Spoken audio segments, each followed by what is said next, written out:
healing is a journey and it's not a linear journey. Hey guys, welcome to our SoulFam Podcast, where I interview space holders from all over the world. I'm your host. My name is Karolina, and I am the Connection Catalyst.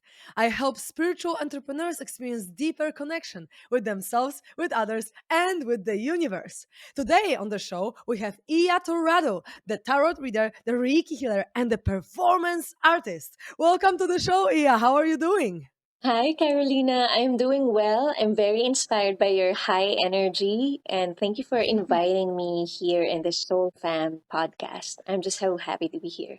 I am so happy that you're here as well because I am super curious about your story and about what you're doing and about tarot as well and other things that we're going to speak about. I'm super, super pumped, especially that recently I was on this retreat where I didn't have my phone and my computer for a week. And now I'm back to doing the podcast again. So I'm super, super happy to talk to you and to go on this journey together. So I would love to ask first about your journey. How did you get to be the tarot reader, the Reiki healer? What has inspired you to be on this path of healing and helping others heal as well? Wow. Well, I started my journey about maybe 9 years ago when I got into Reiki. I also certified as a yoga teacher.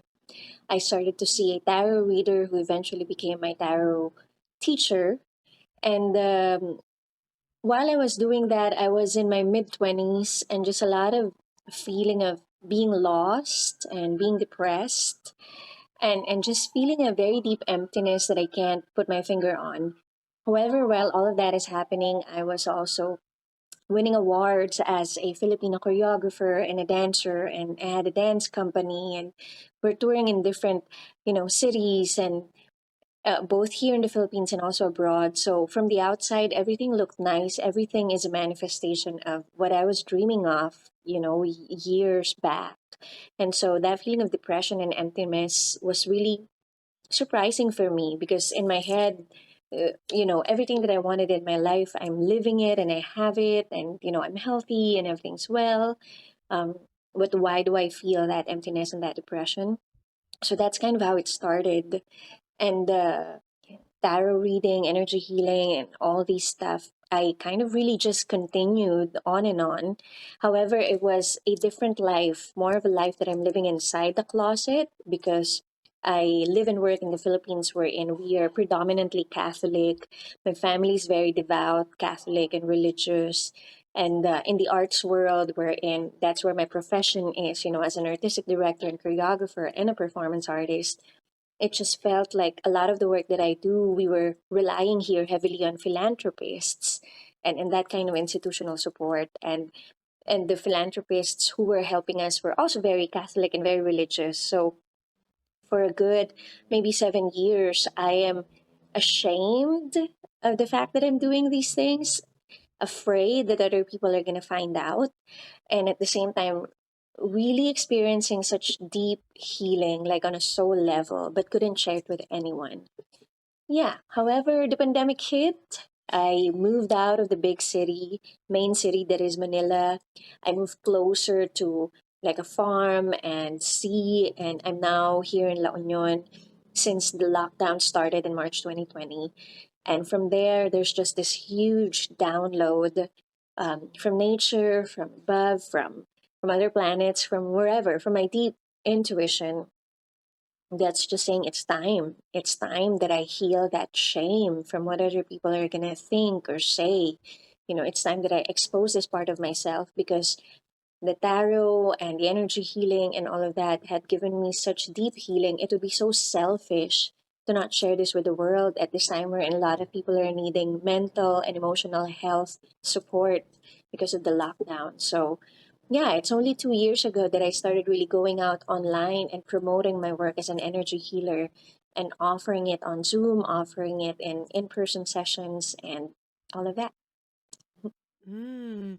Wow, that's amazing. And I'm so glad to hear that the pandemic has shifted your life for the better because actually so many people on this podcast say, yeah, pandemic hit and then my life changed completely. And I started my online business and I Mm, started being true to myself and so on. And so actually, however bad it was in terms of, COVID and all these diseases and whatever, it actually turned out so well for so many people as well. Like there is always a flip side of the coin, right? When we Mm, see something horrible, there is always something actually good coming out of it as well. So that's beautiful. Thank you so much for sharing. And I mm. really love that you got over this shame. But how did you work with this shame in terms of like, did you just, sit with it? Did you just feel it? Did you just, okay, I'm going to do it despite the feeling of shame? How did you actually go about it?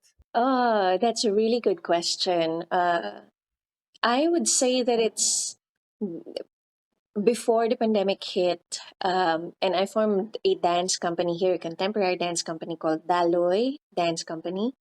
Dalo is the Tagalog word for flow. And alongside forming the dance company is we also formed a movement practice, a meditation, a dance meditation practice called Daloy movement, where it's all about intuitive movement in the moment, like a meditation, but then you're dancing as you are, you're moving as you are. And we developed that, over the years. And I would say through that practice, I was able to unleash a lot of intergenerational trauma and shame that I still hold in my body. However, when the pandemic hit and I'm in lockdown, and I'm offering all of these energy healing workshops and tarot readings online, a lot of people are also needing to dance, needing to have an emotional outlet, for all that is happening, all the deaths, all the climate crisis, the political unrest. So people being locked in just, needed to dance and to move. And so I would give like a weekly and even monthly guided movement meditation, such as that.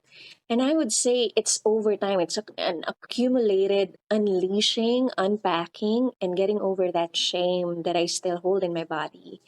And, uh, and yeah, it was just, I would say in one of the sunsets here, and it's a really beautiful view. The city is so quiet. I'm still grieving, deaths also of my loved ones, and also that kind of death that, I'm no longer in the big city, and that there's also no more dance company because live performances they're not accessible at that time.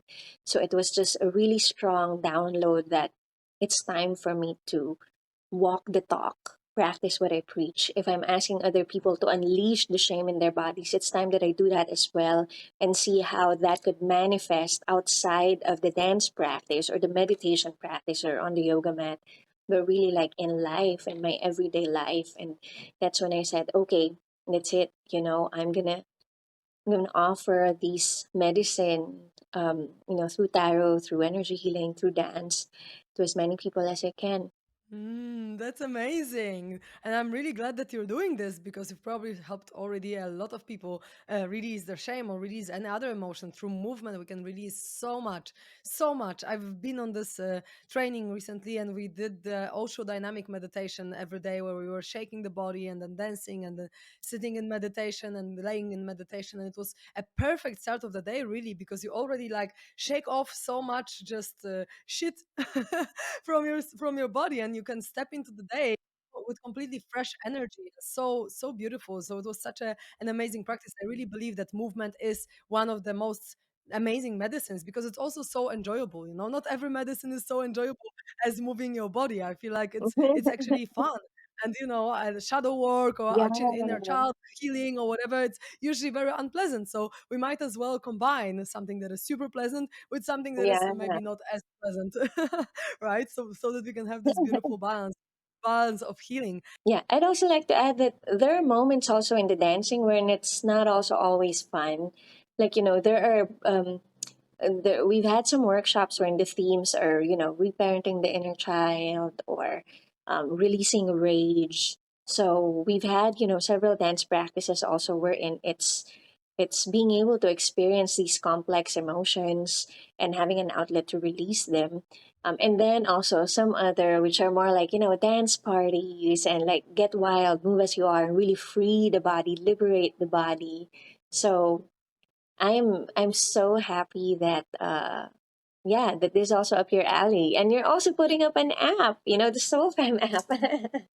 And wait, like just really quickly, I just want to say that I love how you introduce yourself as the connection catalyst. That's so wonderful. And I'd also like to mirror back to you that, by virtue of putting an app, for spiritual healers and adventurers, and also for space holders, and doing a podcast like this is medicine. Like, I really deeply trust that this is valuable medicine for those who are curious about these practices and different perspectives from different cultures of what it means to heal oneself, what it means to be someone who's holding space for others to heal. So yeah, I just want to, just take this moment to say I see you and I appreciate you.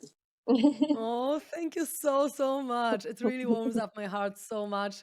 Because, yeah, I've done over like 100, I don't know, 20 now, I think, podcasts. And it's just so nice to be appreciated and to actually feel like it's helping people. And I actually received so many messages that it's like an amazing work and people really enjoy it and really get a lot out of it. So thank you so much for seeing me and for feeling me. Because, yeah, I really put my whole heart into this, and I'm so excited about the SoulFam app when it's live. Hopefully, we can launch it this year. And so that brings me actually to the another topic that I want to talk to you about, because I would love to know from your perspective, healing people and doing readings and so on, what is the most important thing that people should know about healing? Oh, what a beautiful question.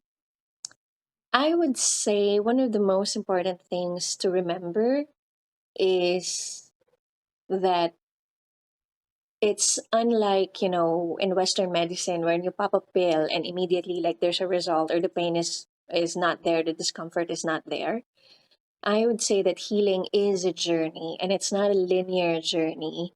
Uh, and that anyone being in that whole idea of, oh, I'm saying this as someone who's like, oh, the other day I'm thinking, oh, but I already know this lesson. This had been a cycle in my life, 10 years ago. And I thought, like, I really, changed already, and this is not supposed to be happening. And I think whenever we go like that, it's our human mammal small logical mind that's like putting so much pressure that we've already done the work. So, like, what is it now? Why are we, like, it feels like we're back to square one? And what I like to say is that, yeah, it is a process. It is a process. Some of us come to this earth with wounds that are so deep, wounds that are since we were really young, and even traumas, from previous generations, maybe even from previous lifetimes. So it's so important to have that grace and self-compassion and kindness, and that it's not, raising a bar and saying, these are the categories of a perfectly healed person and I should be like that, and if I'm not, I'm going to beat myself up for it. So I want to remind people that it's not like that, and I want to think that it's this beautiful journey that, if we're lucky enough and we live up to 90 years old, like, there is still something to discover about themselves. There's still something to improve. There's still something to learn, because that would be a beautiful way to live, to approach every day with curiosity rather than I am meant to be a finished product. So yeah, that's one of the things I would say, looking back in my life when I was starting my healing journey, a lot of the emptiness and depression I was going through is because I was such a perfectionist. I was such, like, there is a bar and there is a standard, and that it's either I hit that all the time or I'm nothing. And it's because, I came from a ballet background. I came from a poor family with my mother being an overseas foreign worker abroad for like 25 years. So that whole idea of our family being broken apart so that she could raise us as a single mom, it had put so much pressure in my head that I have to be the best and I have to keep proving that I'm the best, because I'm not. If I'm not, I'm worthless. And it was such a, many years of deprogramming myself and my mind from that thinking into, what if I'm perfect as I am? What if everyone is imperfect and we can all be perfectly imperfect, and that, yeah, no one could really be fully healed anyway. So why, like, really push and try, but rather just be in the present moment and have that grace, and we're unfolding as we are healing, and at the same time we are perfect right where we are, and our life just unravels. Yeah, so Mm. that's, something that I want to remind people. And I just also want to say that sometimes, people come to me and they're like, hey, I want sound bath and Reiki healing and tarot, with a sort of expectation that all of their problems are going to go away after that. And I say, there are many factors, that affect our lives and affect our situation. Like at the end of the day, a space holder and a healer is someone who will hold your hand so that you can get down and get in much closer to your psyche or to your soul or to your truth. And when you get there, it is you who is going to do the healing. It is you who's going to face the shadows. It is you who's going to choose the light. So, yeah, and I say it's not a one-time thing. It's a process, it's a journey, um, and beautifully it's lifelong. Mm, I love what you shared because especially for high achievers, I feel like they have this idea of like, okay, so when is it gonna be done? When am I gonna be healed? Like, when do I achieve Mm, this? But it's like, well, never. I mean, and it's not something never like it's something bad. It's more like with every healing you improve. With every healing, it's actually progress. With every healing, you feel better in your life. And so, although it's not some end goal that we need to reach, it's still improvement. So we can just be here and now, enjoy the journey, and just wait. If we're triggered or whatever, then we can go through the healing, and then our life is going to be even better. And actually, that brought me to something that I spoke to about with my friend on this last training that I was like maybe a week ago or so. And I'm really curious about your perspective because we were just discussing these different perspectives on life when he was saying, okay, so when I wake up and I feel, for example, grumpy, I'm just like being grumpy, and I'm just letting God be within me as grumpy, and just I don't really change anything about that. And I, for example, am a person who really sets up their life for positivity in terms of I surround myself with people who are positive. I do things that are making me happy. I eat food that make me feel healthy and happy. I really just set up my life in a way where I feel positive emotions. And when the trigger hits, then I do bottom up approach, which means down to the very, very bottom of the trigger and just really going deep into my negativity. But then, I'm going vibrationally high because I've already gone so down. But generally in life, I like to be top down approach, which is just high vibe and love and joy and so on. And so I make mix these two approaches, and so I maintain the high level of high vibration. But then when the low vibration hits, I just go as low as possible. So then I can actually raise higher. And that's my approach. But also, I I was kind of like feeling into his perspective. It's like it is what it is at any given moment. I don't have to do anything about it in terms of I don't have to make myself feel better. I don't have to surround myself with anything. I can just be as I am without pressure. I can just experience whatever emotion is there and just be in it rather than manipulating it in a way or, directing it in a way. And I'm really curious about your perspective on these two approaches because there are two different approaches, but they are both valid. I think it's just about the preference of how you want to go about your life, because I want to live a life of joy and happiness because I really value it, and I want to feel happy. And if someone maybe values just being as they are and just being present with whatever, then maybe they would choose a different path. So I'm curious about your perspective on these two approaches. wow, thank you for sharing that. I'd like to think that they may be two different approaches, but none of them is less valid. This is for me. And I would say that I have used the two approaches separately in different parts of my life, or depending on the day, or depending on the context. I would say what I understand from allowing myself to, when I'm feeling grumpy or when I'm feeling a little bit off, what I usually do is I slow down and I accept that that's where I am emotionally in terms of emotional scale or frequency. And then I try to just lift it up a step higher. So like I feel chill, or that, so that I could get to be more relaxed or more easy or more neutral eventually. Because when I do that, I know that it's easier when I come from more chill and relaxed or neutral to raise a little bit higher, like what you're saying, happiness and joy and enthusiasm and fun and bliss and love and all of that. So I would say it depends. If I have like a Zoom call or I'm seeing a client like immediately in 15 minutes, I would be someone who's like, okay, we're snapping out of it. We're going back to my intention for this day is I'm going to have fun. My intention for this client is that I'm going to enjoy myself while I'm in it, and I'm going to provide a high quality service, but then at the same time be fully present. And so we're going to snap out of the grumpiness and let's just direct my energy. Now, on another day wherein I know it's kind of my day off, or that I know I have the next 5 hours to just, sit or listen to my favorite song, or I have space to go deep into my emotions. That's when I really do the work to lean in. And, that's when maybe I will do my writing meditation, my stream of consciousness writing. It's writing that usually helps me brain dump and heart dump. Okay, where's this rage coming from? Where's my annoyance coming from? What really is it? What's not working? What are my emotions telling me? What is clarifying for me? So go ahead, I'll have it all on paper. So I do that, and then when my vibrations lift a little bit higher is when I keep practicing being kind to myself. I just go, okay, what do you need? Yeah, okay, what is it? Where does it hurt in your body? Do you want affirmations? Do you want to sleep? And then yeah, I love what you said about you always have your affirmations and hanging out with people who are high vibrational and just, going there. I think that that's important. And also, that's a very valuable practice, especially if you're a mindset coach, and you are. Um, yeah, and I think because I'm coming from the energy healing perspective, like even how we think, there's mental energy being carried with it, not just how we feel and also how we speak to ourselves. So I would say that I combine a bit of both. And it's a lot of listening also to the context or the present moment, because there's also a balance of, from my experience, emotions could also be addicting, even negative or low vibrational emotions.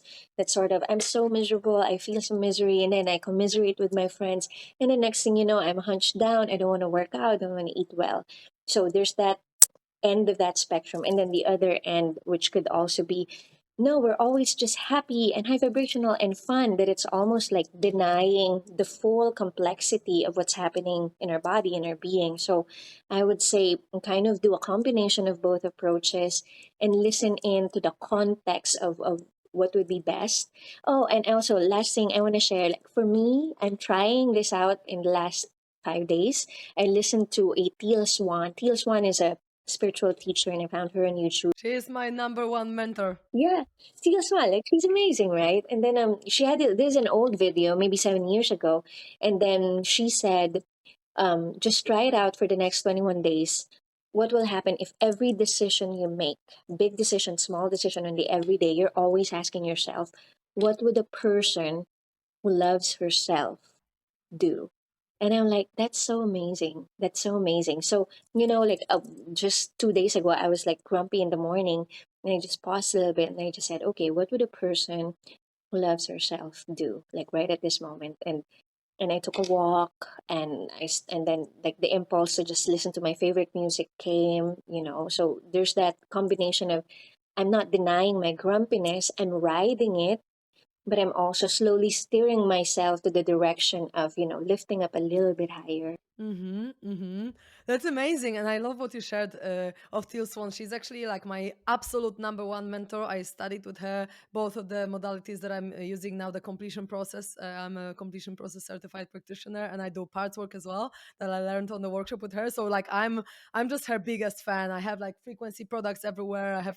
I'm just like all in love with Teal Swan. And actually that's great that you mentioned her, because there is one metaphor that I wanted to mention that she gave when it comes to feeling the feelings, because I think that in my approach of top down and bottom up, and just like living in a top down but then from time to time when the trigger comes going bottom up, the thing is that when you go bottom up, you go very deep into the emotion. And I think people who sometimes, for example, are grumpy or are sad, they don't go deep enough into the emotion to actually shift it. They Mm. just stay in the range of the emotion that Oh, is not shifting. And how Tilson is actually explaining it is that when you imagine like the bottom of the ocean, and the emotion is the water. So if you dive, let's say 50% in the water, you are not at the bottom so that you can actually jump and go up. So you're not going to the very, very, very end so that you can go higher, because when you go as deeply as you can into the feeling, as deeply as you can into the bottom of the ocean, you cannot go even further. You are on a deep, deep end. So the only way you go is up vibrationally, right? So I feel like my kind of understanding is that often people just say, let's say, in 50% sadness or 70% sadness, and then it just doesn't shift because it doesn't have a chance to shift, because you don't go deep enough to actually go higher vibrationally. And I think that's where I kind of like prefer the bottom up approach, when you like really go from the bottom, so then your vibration changes. And I feel like people just stay present with the feeling as it is, and it's beautiful that they do, and it's beautiful that they just accept it as it is. But to me, because I really want to heal and I really want to be in this higher vibration most of my life, I prefer to go to the very bottom, and then when you go to the very bottom, it quite quickly usually shifts to higher and higher states. And so I also understand just accepting everything as it is, and if I feel 70% sadness, then I'm gonna feel and stay there. But to me, because I'm a very quick and effective, and I just like to move forward, and to me it just seems like the approach where you go, if something negative comes up, when you go to the very, very bottom, is just more effective when it comes to healing. And I'm not saying that it always needs to be effective. Healing can be also slow. Healing can be also however you want it, and you can accept as it unfolds. But to me, because I like to be effective, I like to be fast, I like to be improving and moving forward quite quickly, to me this approach just works the best. And this idea that, okay, if you want to move through it quicker, you need to go to the very, very, very bottom, to the core of the feeling, right? Because the core is on the bottom, it's on the very deep end. So if you can feel it to the fullest, that's when it shifts naturally to a higher state, because there is no more you can go down. But I also understand that at any stage of our life, we actually might need something different. Like sometimes we might need to just chill and relax. We don't need to do deep shadow work to go through any emotions. Sometimes we just need to dance and move and actually heal in a different way. So I guess it depends on the stage of development that someone is in, on the how much the nervous system is actually used to feeling negative feelings, because the more you're used to it, the more you can handle and the deeper you can go as well. So I'm just sharing my perspective, but I also understand that it's a very we are always improving. There is always more individual matter of how people heal, and everyone is on the healing journey in some way. So to bring to ourselves. And so yeah, that's really, really beautiful that we are just individuals and we can always bring whatever is best for ourselves. And the healer can be also a guide to show us the way, but then we are the ones to decide and to do the work ourselves anyway. So I think that's a very beautiful thing, because it puts us in this creator Yeah. mode, right? That we can Yeah. create our life, we can create our healing, which is very, very nice and beautiful. And I would really love to ask you about another thing, which is tarot, because I had some tarot readers on the podcast already, but none of them really explained it in a way, like how it all works, like what are these arcanas or whatever. I'm not really a tarot reader, I don't know anything about it. So I would love you to share a little bit about what are the general ideas and general like types of the cards and so on, and how to even get familiar with it. What's the easiest way? Okay, so tarot cards. It's been around since ancient times. It's been around for a very, very long time. A lot of mystics, healers, seers, oracles, psychic mediums, even from way, way before, use it as a tool for divination. Some would say that it could be used to predict the future. Some could say that that's not mainly why they use it, but rather to read the current energy, and have an interpretation for answers. Now those cards are, I think of it as, okay, so we know of a lot of stories, but there are universal stories, such as love, such as death, such as motherhood, fatherhood. They're universal stories that are already in the bank of our collective psyche. So um, each of this card represents these universal stories, these archetypes that are um, common or universal, no matter what culture you're coming from or what language you speak. If you're human, you kind of know these stories from the subconscious mind, from your collective psyche. because it's a thing that happens to all of us with no exemption. Now, um, there is so each card represents a story and an archetype, and then it the set of cards are divided into the major arcana and minor arcana. Think of it as if it's playing cards. You have um, like 1 up to 10, like 1 to 10. That's the minor arcanas, and then the major arcanas are like your Jack, King, Queen, Ace, or something like that. Yeah, so that's kind of the distinction between the minor arcana and the major arcana. It also has, like in the playing cards, you have four suits, such as you have the heart, the diamond, the spades, and all of that, the clover. In the tarot decks, there's also four suits: wands, swords, cups, and also ah, wands, swords, cups. And also okay, there's one more. I totally forgot. My memory's leaving me. Okay, but anyway, um, each suit represents, for example, the wands represent new perspectives. The cups represent your realm of emotions. The swords represent the realm of intellect or ideas. Yeah. And then also, when you ask a question from the tarot and then a cards show up, a minor arcana usually pertains to like your everyday life or your mundane life. And then when it's like a major arcana showing up, it usually represents a deeper cycle or lesson that you're learning, or like major aspects of your life that are really important to you. So these are just, very, um, very broad explanation about these cards. Uh, Also, there are different kinds of spreads depending on your question. So there's the Celtic Cross, there's the three card pool, there's just one card pool, and many, many more. There's a card spread for, if you want to have some advice for the next 12 months. And usually someone gets this December, before the next year, or January is the year starting. So there are many, many different kinds of spreads. I would say that it is fun. It could be fun. Um, um, for me, as someone who has been doing this for a good, 7 years now, and much, much more during the pandemic and now, um, it is really a way to read energy. Like you do read energy through the cards, and the prediction of the future has something to do with, okay, so this is a querent, someone who asks the question about love. Okay, so the cards are saying, if you keep on with this energy, these are the probable outcomes. Or that, wow, okay, so you're asking this question, but this card is saying, that's not the right question to ask if you want a deeper understanding and deeper healing around this thing. So the cards really kind of mirror back to the querent what's really going on underneath the subconscious.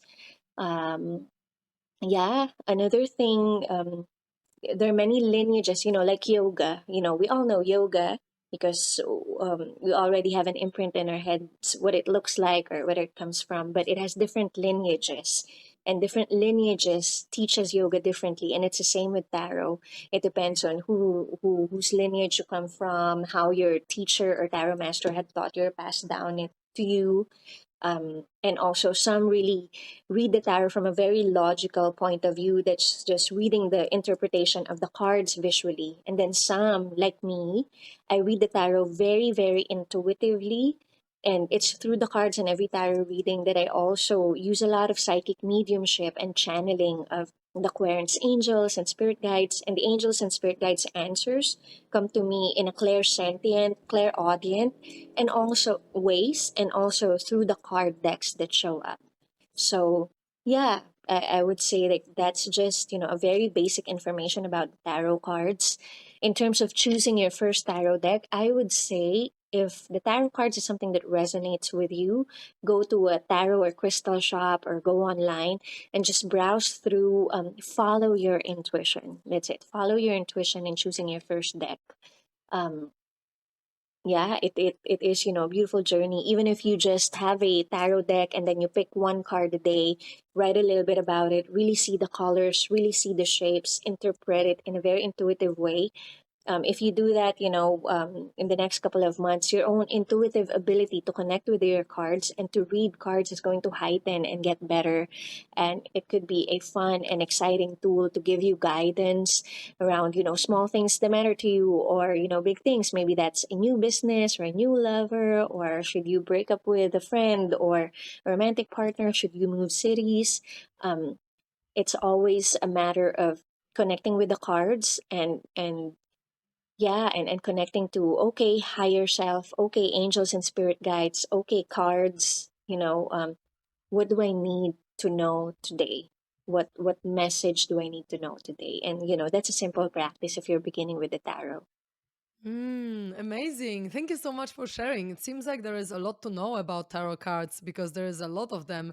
And it seems like it's a big, big topic if someone wants to start. But I guess it's like with everything. When you start, you maybe don't know anything. But then when you get into it, the more you practice it, the better you are and the more you actually enjoy it. And it seems like it's also like not even necessary to have cards, but it's just one of the ways to communicate with the higher self, right? And with the guides and so on. Like you Yeah, probably don't need yeah. them, but it's just fun. I think it's like a little bit of an inner child awakening because I only use oracle cards. I don't use Mm, tarot specifically, but when I use oracle cards, it's mm, like, oh my God, it's like a game. It's like, oh, my inner child is going to play and what yeah. card is going to come out and what kind of message I'm going to have. And then what kind of intuitive downloads can I have based on this card. It's kind of like a little bit of a prompt for my let's say psychic abilities and psychic visions, like, okay, so about this card, when I feel into it, what do I see, how do I feel, like what is the message there? So I guess it's really, really fun for you to also do readings for yourself and for people because it's like, oh, what is it going to be this time? I think it might be really, really cool to do the tarot reading. And I love cards. I love oracle cards. It's just such a beautiful way to connect. And I think for people who maybe don't receive information that clearly yet from their higher self and from other realms, it's actually a great way to start to use the cards to have like a guided path in a way, which direction you should go, and then you can open up to more. So yeah, thank you so much for sharing, and it seems like you're also really enjoying this and you really speak with passion about this, so that's great. And can you share maybe an interesting, let's say, example of how the cards for yourself or maybe for a client, of course without names, or, not to disclose any stories, but can you share an example of how the reading was, guiding, or how the reading was really like amazing to show something in life that later happens, or just some nice interesting story about the cards and the connection to the reality?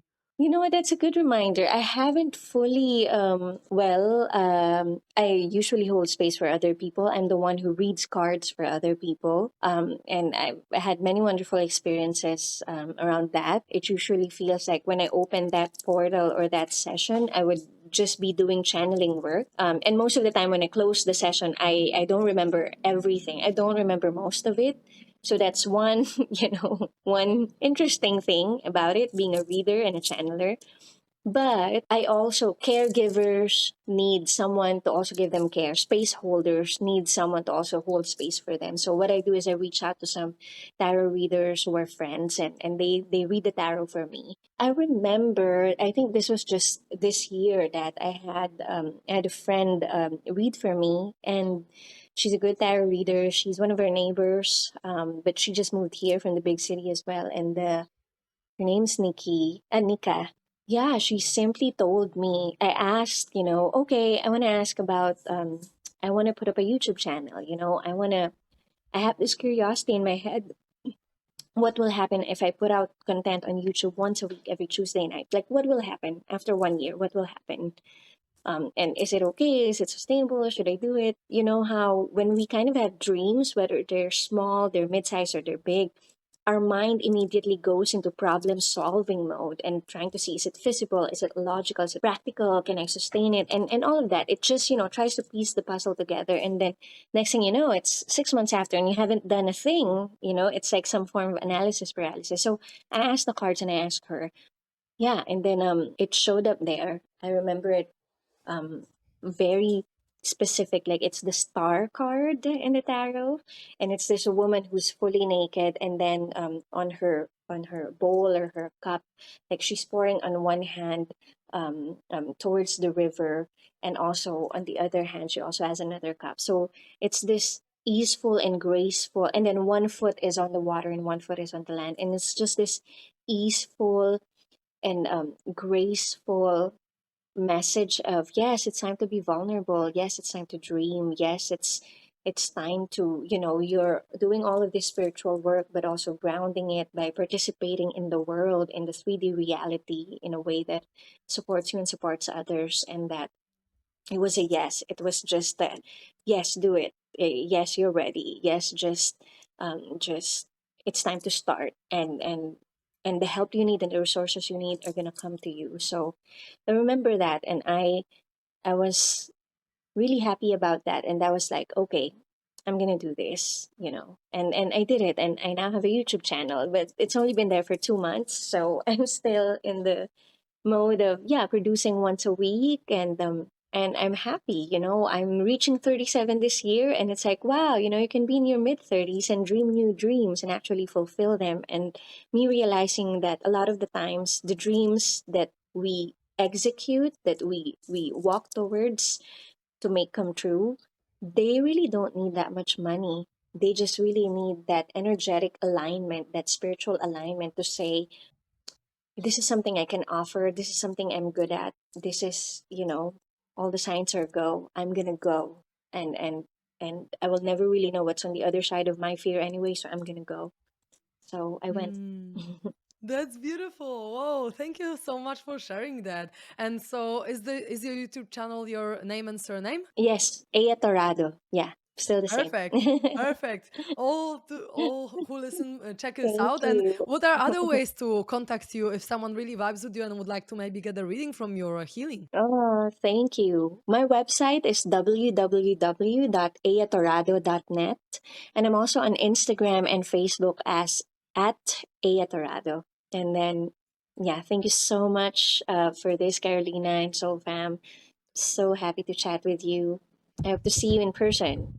Oh, I hope so too. I actually have never been to Philippines, so it's on my list, on my bucket list. I really would like to go. So I Oh, really hope to see you in person too. And I'm sending you so much love and gratitude for this. Your energy is amazing. So thank you so much for sharing it with us. thank you so much.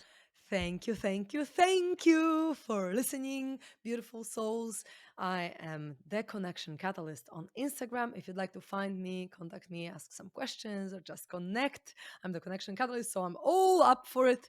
And if you'd like to find SoulFam, it's We Are SoulFam on Instagram too. So check us out. There are some snippets from all the podcasts. You can check it out, feel into which kind of vibe you're looking for or what kind of person you resonate with. So please follow us there. And thank you so much again. To the next episode.